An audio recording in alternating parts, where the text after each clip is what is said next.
नमामि अमित ज्ञान रूपं कृपालम् अगम बोध दाता सुबुद्धि निधे विशालम्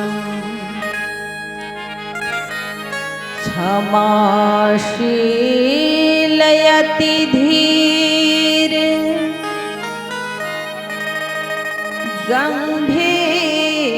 गंभीर ज्ञानम्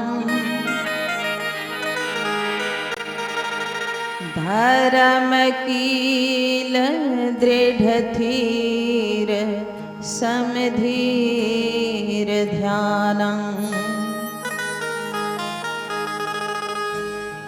जगत त्राणकारी आधारे उदारम्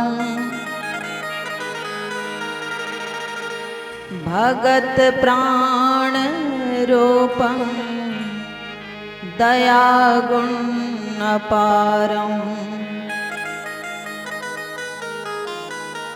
नमो सद्गुरु ज्ञान दाता सुस्वामी नमामि नमामि नमामि नमामि जैसो चंदा गवही सूरज चढ़े हजार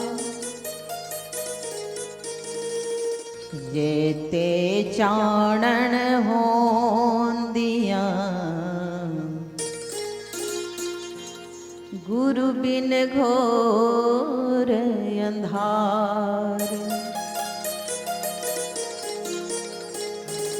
सदा सहायक दीन पर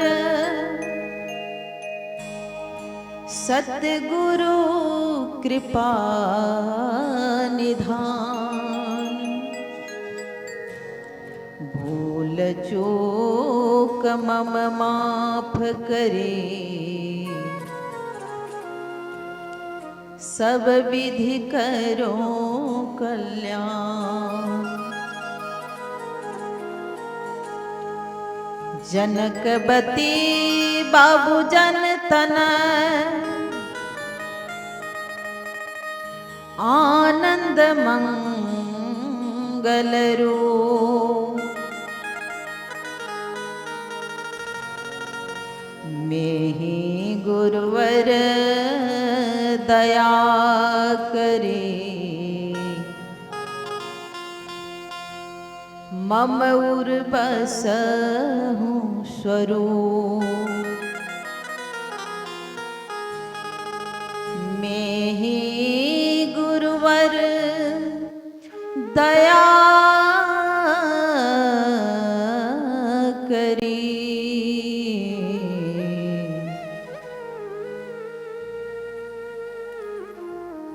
मम उर बसहु स्वरूप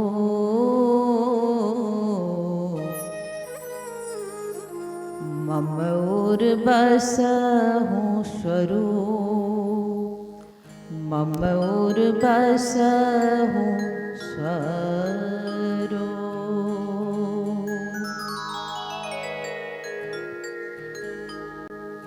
सतत स्मरणीय विश्व वंदनीय जगत पूजनीय 20वीं सदी के महान संसद गुरु महाराज के युगल पावन श्री चरणों में कोटि कोटि साष्टांग दंडवत प्रणाम। मंचासीन महात्मा गणों के श्री चरणों में बारंबार प्रणाम और शाम वेद के आराधक यत्र तत्र से एकत्र हुए समस्त श्रोता बंधुओं, ध्वनि विस्तारक यंत्र द्वारा जहां तक मेरी आवाज जाती है वहां तक सत्संग के वचनों को सुनने वाले श्रद्धालुओं भक्तों सभी को बारंबार प्रणाम है। यह सत्संग का आयोजन परम श्रद्धेय आदरणीय उदार मणा अरुण विश्वास ने किया है। यही नाम है, गृहपति का नाम ये ना है, अरुण कुमार विश्वास। और कई उद्देश्य है। अभी बाबा सुना रहे थे, नौकरी मिली और गृहवास भी है और शादी का जो है मुहूर्त अवसर आज ही तय करना है। जितना भी काम बना लो, एक बार सदगुरु भगवान मान गए तो आपका तमाम काम बन जाता है। बोलिए प्रेम से, क्योंकि इसका नाम ही है मंगल मूर्ति सतगुरु। मंगल की क्या है? मूर्ति है। अमंगल तो हो नहीं सकती, अमंगल नहीं हो सकता है। आप मंगल की कामना करते हैं, उन्नति की कामना करते हैं, तो इसका नाम भी है मंगल मूर्ति सतगुरु। मंगल की मूर्ति है और इसके सामने जो भी कामना आप करते हैं सच्चे हृदय से हर कामना को सतगुरु भगवान पूर्ण करते हैं। बोलो सतगुरु। और संतों की महिमा का बखान कोई करके सुना दे ये असंभव है। अभी रामचरितमानस में पाठ को आप लोगों ने सुना, और एक बार जहां हम लोग बैठे हैं इसका नाम है ज्ञान जग। सत्संग है, क्या कहते हैं, ज्ञान जग है। और सत्संग रूपी गंगा है, इसको गंगा भी कहते हैं, प्रयाग भी कहते हैं। गंगा को कौन उठा कर लाया है? अभी जो इलाहाबाद में बहती है, दुनिया के तमाम लोग जाते हैं स्नान करने के लिए, गंगा जल भर के लाते हैं। गंगा को लाने वाला कौन है? ऐसे तो बहुत से हुए। अंशुमान ने भी बड़ी कड़ी तपस्या की, लेकिन गंगा को धरती पर नहीं ला सके। फिर राजा दिलीप हुए, उन्होंने भी बड़ी कड़ी तपस्या की, लेकिन गंगा को लाने में असमर्थ रहा। उसी के वंश में भगीरथ, जिन्होंने गंगा को प्रसन्न करके आज गंगा मां इलाहाबाद में बह रही है। लाने वाले तो भगीरथ है, स्नान करने वाले कितने लोग हैं? दुनिया के तमाम लोग हैं लाने वाले। और इस ज्ञान रूपी गंगा को अरुण कुमार विश्वास के यहाँ ज्ञान रूपी गंगा बह रही है, लेकिन इसको लाने में प्रयास किसका है? बगल में जो अभी बैठे हैं हारमोनियम में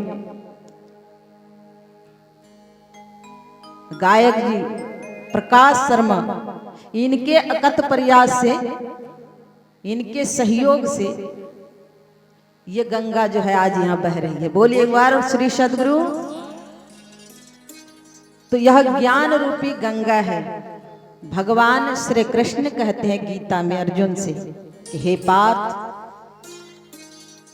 श्रेयान द्रव्यमयाद अज्ञाज ज्ञान यज्ञ परम तपः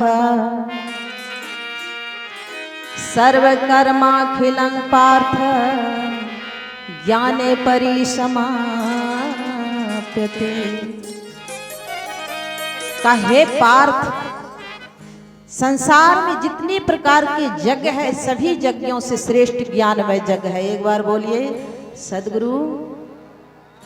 चाहे कम ही लोग क्यों न हो, 5 ही लोग हो या 2 ही व्यक्ति हो, जहां सत्संग होता है भगवान और कोई यज्ञ को नहीं कहा कि कितना यज्ञ है, बहुत सारे यज्ञ है संसार में, लेकिन सभी यज्ञों से श्रेष्ठ अर्जुन को बताया है कि ये ज्ञान में जग है और अरुण कुमार विश्वास आज ज्ञान यज्ञ करा रहे हैं। और यहाँ केवल ज्ञान नहीं, ध्यान की भी बातें आप सुनेंगे। और जो ज्ञान और ध्यान दोनों रखते हैं वह निर्वाण के समीप होते भगवान बुद्ध की वाणी कि जो ज्ञान और ध्यान दोनों रखते हैं, ज्ञान भी है और ध्यान भी करते हैं, तो वह निर्वाण के समीप होती है। तो मैं बता रही थी कि ऐसे सदगुरु घोर कलिकाल में हर समय भगवान अवतार लेते रहते हैं।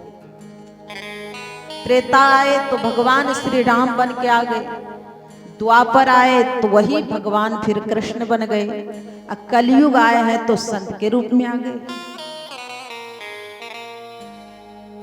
और इसकी महिमा का कोई बखान नहीं कर सकता है। गुरु गुण अमित अमित को जाना, संक्षेप ही कर, संक्षेप ही सब करत बखाना, संक्षेप में सब सुनाते हैं। सुनाने से क्या होता है? तो कहत सुनत सुख उपजे, कहने सुनने से क्या होता है? सुख होता है, अरु परमार्थ होए और परमार्थ भी बनता है। इसलिए कहना भी चाहिए और सुनना भी चाहिए। इसका था सागर इतना गुण है कि कोई लिख भी नहीं सकता। उदाहरण के लिए जैसे संसार के समस्त सागर की थाह ले ली जाए, कल्पना कीजिएगा, कोई ले सकता है? संसार के समस्त सागर की थाह ले ली जाए, असंभव है। सारे जलों को वजन कर लिया जाए, कर सकेंगे? पृथ्वी पर के धूल कण की गणना कर ली जाए, कर सकेंगे? असंभव है। आकाश में जितने तारे नक्षत्र है सबको बांध करके हाथ में कर लिया जाए, कर सकेंगे? क्या यह असंभव बातें भी कदाचित संभव हो जाए, किंतु गुरु गुण का कोई बखान कर अवसान कर देना यह असंभव संभव नहीं है। इसीलिए रामचरितमानस में गोस्वामी तुलसीदास जी महाराज लिखे हैं, अभी बाल कांड से आप लोग पाठ सुन रहे थे कि बंदो गुरुपद कंज कृपा सिंधु नर रूप है। गुरु महाराज के चरण कमल की मैं वंदना करता हूं, तुलसी बाबा कहते हैं। नर के रूप में कौन है? ईश्वर, नारायण प्रभु है। लगता है कि ये तो देहधारी है, बहुत लोग ऐसे भी शंका कर लेते हैं। नर के रूप में ये कौन है? हरि है, जिनका वचन महामोह रूप अंधकार राशि को नाश करने के लिए सूर्य की किरणें हैं। ऐसे गुरु महाराज के चरण कमलों को मैं बार बार प्रणाम करता हूं। सदगुरु की महिमा अनंत, अनंत क्या उपकार, लोचन अनंत उघाड़ियां अनंत दिखावन है। और वे मनुष्य दुर्भाग्य, उनका दुर्भाग्य है जो कि मनुष्य शरीर मिला और सदगुरु से प्रेम नहीं किया। अभी आप सुन रहे थे, कर गुरु से मेल गवारा, क्या सोचत बारा बारा। यदि मनुष्य शरीर पाकर, क्योंकि दुर्लभ है, विवेक चूड़ामणि में आया है, जंतु नाम नर जन्म दुर्लभ मतः, पुस्त्वं ततो विपरीतः। प्रथम तो जीवों को नरजन्म मिलना दुर्लभ है, उसमें भी पुरुष तक, उसमें भी ब्राह्मण। लेकिन दुर्लभ तन पाकर गुरु से प्रेम किए बिना जीवन चला गया तो आपका जीवन 84 लाख योनि में चले जाएंगे, पछताना पड़ेगा, रोना पड़ेगा, तब क्या फायदा। लोगों को फुर्सत है कहां सत्संग सुनने के लिए? है अभी मकई में व्यस्त है, धान में व्यस्त है, कब फुर्सत मिलेगी? तो जब तक रहेगी जिंदगी फुर्सत न होगी। कुछ ऐसा समय निकालो जो प्रेम करो, बोली प्रेम से। जिंदगी में किसी को फुर्सत नहीं मिली, किसी को फुर्सत नहीं मिलती है। काम धंधों के बीच में ही फुर्सत को निकाल लीजिए, क्योंकि काम तो जब तक जीवन है तब तक आपको करना पड़ेगा। एक आदमी घर के बगल में एक महात्मा रहते थे और महात्मा कहा करते थे कि चलिए सत्संग में। कहा जाएंगे, अभी काम धंधा से फुर्सत नहीं है, अभी तो यही चौपड़ा का बाबा सब आए हैं ना, दूर दराज से अगर आते फिर आएंगे, कहीं बड़े महात्मा सब हम लोग जाएंगे, अभी फुर्सत नहीं है, अभी मकई का काम है। ऐसे ही वह आदमी बार बार महात्मा जाते थे, कहते थे कि चलिए सत्संग में, चलिए सत्संग में, का फुर्सत नहीं। जब वह व्यक्ति मर गया ना तो कटिहारती ले जा रहे हैं ना, तो महात्मा भी कहा कि अच्छा सब दिन हम जाते आते थे, प्रेम था, हम भी चलेंगे। तो सब लोग कहते थे राम नाम सत है सबका यही, लेकिन ये बाबा यही कहते थे कि आज इसको फुर्सत है। सब कहते थे राम नाम, ये कहते थे आज इसको फुर्सत है। सब लोग कहते थे भैया इनको चुप करो बाबा को। सब लोग कहते राम नाम सत, ये कहते आज इसको फुर्सत है। काकि जब भी मैं कहा कि चलिए सत्संग में तो सब दिन यही बहाना बनाया कि हमें फुर्सत नहीं है, आज इसको फुर्सत। तो इसीलिए निज काम तो आपका यही न है सत्संग भजन, लेकिन इसके लिए फुर्सत नहीं। पूरा जीवन सभी के पीछे, परिवार बाल बच्चों के पीछे लगा देते हो, अंत में क्या मिलता है? ये नहीं कि उनके पीछे मत लगाओ, लगाओ, लेकिन अपना भी तो काम बनाओ, जिसलिए ये सुंदर तन मिला था। बड़े भाग मानुष तन पावा, बड़े भाग मानुष तन पावा, बड़े भाग मानुष तन पावा।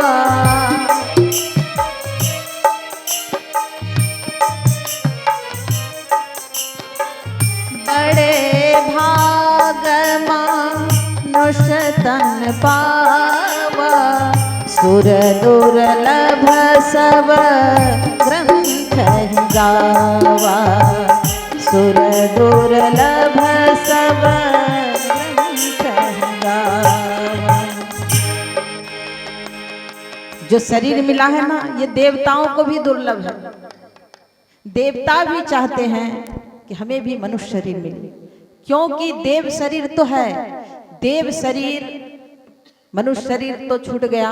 अगर भजन ध्यान करते हैं तो गारंटी है कि फिर मनुष्य शरीर मिलेगा, लेकिन देवताओं को यह आस नहीं है कि देव शरीर छूटने के बाद कौन ऐसा योनि में चले जाएंगे, पता नहीं। तो इसलिए दुर्लभ तन मिला है और गुरु से मेल कीजिए। युधिष्ठिर जी महाराज एक दिन बड़े खिन्न मन से बैठे थे, तो उनके गुरु जो है व्यास जी देखा कि बड़ा उदास है इसका मन, तो कहा यज्ञ करो। ये मन इतना खतरनाक चीज है ना, अभी अभी भोजन कराएंगे ना भंडारा में, अगर पापड़ कहीं छूट गया ना तो कहेंगे अरुण कुमार जी अरे पापड़ तो नहीं हुआ। ये मन इतना खतरनाक है। मन एवं मनुष्य नाम कारणम बंध मोक्षयो, मन चाहे तो बंधन में डाल दे, मन चाहे तो मुक्ति दिला दे। ये सब मन का खेल है, तो इसको नियंत्रण कैसे करो? भगवान कृष्ण ने से अर्जुन कहने लगे, कहा कि हे केशव, ये मन इतना चंचल है, इतना खतरनाक है कि भजन करने देता ही नहीं। अर्जुन ने कहा चंचला ही मनः कृष्णा परमाथि बलवदृढ़म् तस्यां निग्रह मंथेना वायुर्सुदोष्क्रमा।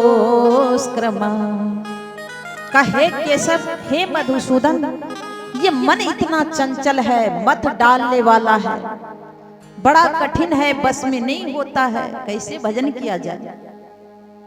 भगवान उसको समझाते हैं, अभ्यासेन तू कौन्तेय वैराग्येन च, कहा कि अभ्यास और वैराग से ये मन बस होता। तो अभ्यास कैसे करेंगे? सदगुरु मिले हैं, नाम दान दिए हैं। कलयुग में रामचरितमानस में आया है, राम नाम नर केसरी। ध्यान से सुनिएगा, सदगुरु हम लोगों को भी मिले हैं। क्या मिला है? नाम दान। एक नाम का जाप करने के लिए बताया है। करोड़ों नाम है संसार में, लेकिन उससे छान करके एक नाम दिया है जिससे कल्याण होगा। एक नाम का जाप, एक रूप का ध्यान, बिंदु का ध्यान, नाद ध्यान, ये न बतलाया है। तो रामचरितमानस में गोस्वामी जी लिखते हैं, राम नाम नर केसरी। राम नाम जो है नरसिंह भगवान है। तो हम लोगों को भगवान तो साथ लगा दिए हैं। कनक कशिपु कलिकाल, कलयुग जो है हिरण्याकश्यप है। कलयुग क्या है? हिरण्याकश्यप है। जापक जन प्रहलाद में, जितने लोग भगवान का नाम जपते हैं, सदगुरु का नाम जपते हैं, कौन है? प्रहलाद है। तो प्रहलाद की रक्षा भगवान ने की कि नहीं? हुआ कि नहीं हुआ? तो इसलिए हम लोगों को भी सदगुरु भगवान नाम दान दिए। तो अर्जुन जो कहा अभ्यास, अर्जुन को कहा अभ्यास और वैराग्य करो, तो कौन बताएगा? ये शिक्षा कहाँ मिलेगी? ये सदगुरु भगवान के सानिध्य में आइए, आपको बताया जाएगा कि किस तरह अभ्यास करेंगे, वैराग होगा तो अवश्य ये मन बस में होगा और भजन भी आपसे होगा। सरल सरल उपाय है। तो मैं बता रही थी कि व्यास जी कहने लगे कि इसका मन नहीं लग रहा है। देख लिया, गुरु तो सब जानते थे। कहा कि युधिष्ठिर से कि जाओ यज्ञ करो। कहा यज्ञ कैसे करूंगा? यज्ञ के लिए तो धन चाहिए। कि अभी जो सत्संग हो रहा है तो इसमें खर्च लगा कि नहीं लगा? धन तो चाहिए। लेकिन रामायण में ही है। गोस्वामी तुलसीदास जी महाराज लिखते हैं, अच्छा एक बात बताइए, एक वृक्ष में जैसे आम का पेड़ है तो उसमें आम, केला, कटहल, नारियल लगता है कि नहीं लगता है? आप लोग भी बताएंगे। एक वृक्ष में 4 प्रकार के फल को देखे हैं कहीं? कोई 50, कोई 70 उम्र, मतलब उम्र तो कम नहीं है आप लोगों का, कभी देखे हैं? एक वृक्ष में जैसे एक वृक्ष है उसमें 4 प्रकार का फल लगा हुआ, देखे हैं? नहीं देखे होंगे, नहीं देखे। लेकिन सत्संग में आइए तो ज्ञान होगा। गोस्वामी तुलसीदास जी महाराज लिखते हैं कि सुनी समुझहि जन मुदित मन। आज सुनने वालों की कमी नहीं है। सत्संग में देखिए, अखिल भारतीय में जाकर देखिए, लाखों से अधिक ऊपर 2 लाख 4 लाख की भी संख्या, 10 लाख भी हो, लेकिन सुनने वालों की कमी नहीं है, समझने वालों की बहुत कमी है। उस पर भी कमी और कहां मिलेगी आपको? करने वाले। सुनने वाले बहुत, समझने वाले कम, उससे भी कम है करने वाले। तो जब तक करेंगे नहीं तो तरेंगे कैसे? तो एक वृक्ष में जो है, जो सत्संग को आनंद मन से सुनता है, टेंशन लेकर नहीं। सबके ऊपर टेंशन लगा हुआ, कौन है टेंशन फ्री? बताइए तो।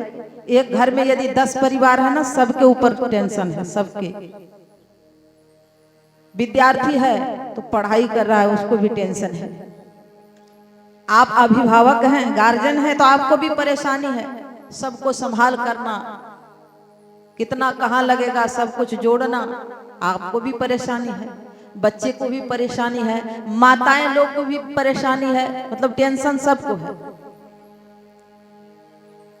पूज्य संत सेवी जी महाराज कहा करते रहे, हर मतलब टेंशन एक व्यक्ति को नहीं, हर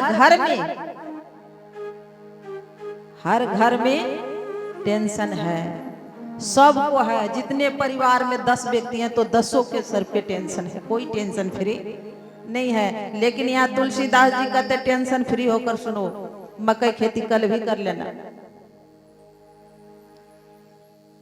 गेहूं आज नहीं होगा तो कल भी कर लेना, कि शरीर की कोई गारंटी नहीं है। तो जो सत्संग को आनंद मन से सुनते हैं, खुशी से सुनते हैं और समझते हैं,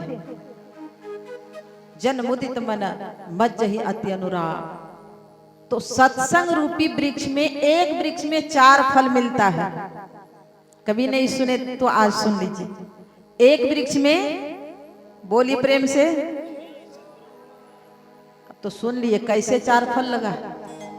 आगे लिखते हैं अर्थ, आपके पास संपत्ति नहीं है, यदि आप सच्चे मन से सत्संग करते हैं तो संपत्ति की भी कमी नहीं रहेगी। पहला नंबर में अर्थ ही मिलेगा। इसके बाद धर्म, यदि आपको संपत्ति मिल गई तो आप धर्म करेंगे। कुछ लोगों को भंडारा कराना है, दान देना है तो आप दे सकते हैं, जब नहीं है संपत्ति तो आप कैसे देंगे। दूसरा नंबर में धर्म, तीसरा नंबर में कामना, जैसे कि आज अरुण कुमार विश्वास ने कई कामनाओं को लेकर सत्संग का आयोजन किया है, अनेक कामनाओं की पूर्ति हो जाएगी, तुलसी बाबा कहते हैं।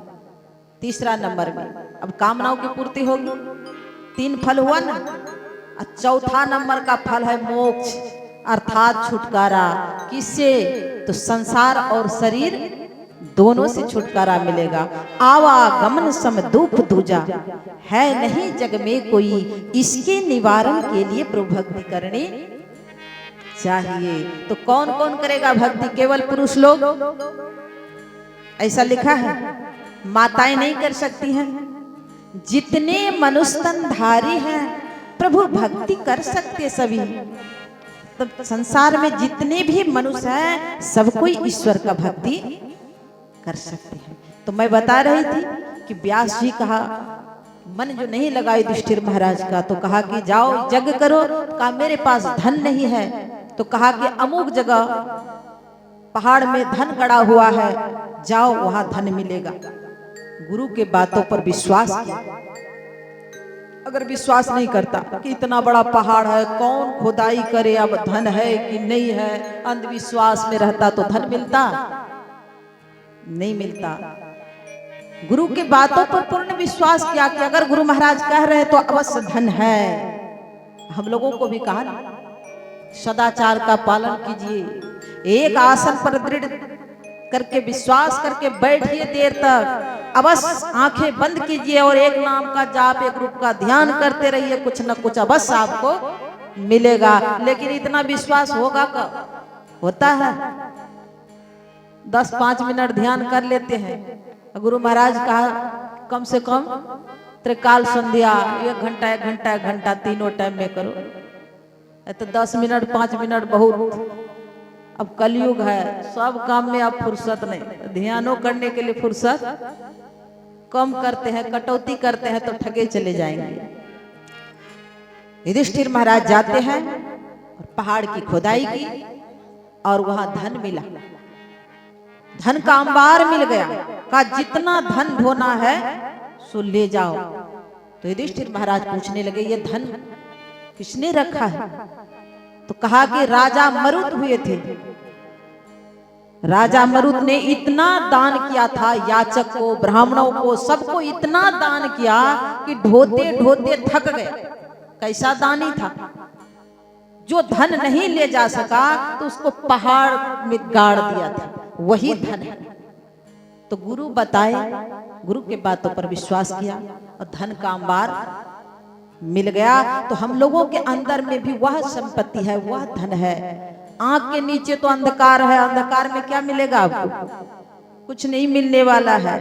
इसलिए जहां संकेत बताए आप ध्यान कीजिए, साधना कीजिए, अंदर में प्रकाश होगा और वह धन कहाँ छिपा हुआ है वह आपको अवश्य मिलेगा। वह धनी बन जाएंगे, फिर कभी कंगाल नहीं रहेंगे। तो इसीलिए भगवान शिव कहते हैं उमा से, कहूँ उमा में अनुभव अपना, सत हरि भजन जगत सब सपना। सत एक ईश्वर का भजन है, जगत क्या है? सपना है। इसीलिए गुरु ने कृपा करके हम लोगों को वह ज्ञान और वह ध्यान दिया। इनके समान रक्षक संसार में कोई नहीं है। गुरु सत गुरु सम हित नहीं को,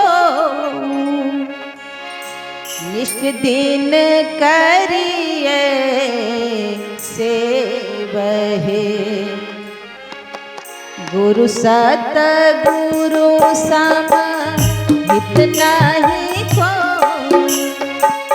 निष्ठ दिन करिए सेवहे। तन मन आत्म रक्षक है गुरु, गुरु ही का नाम एक लेवहे।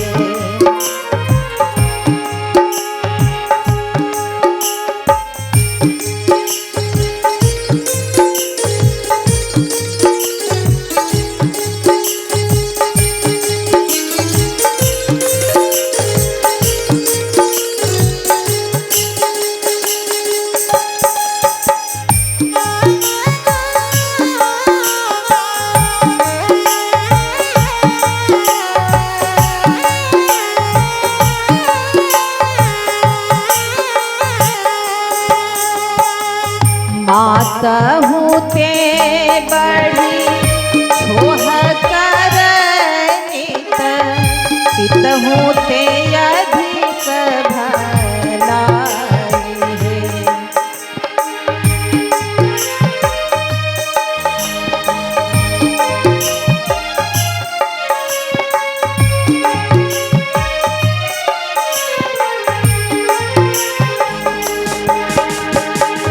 कुल मालिक होते बड़ी कृपा धारे, गुरु समना ही सहाय।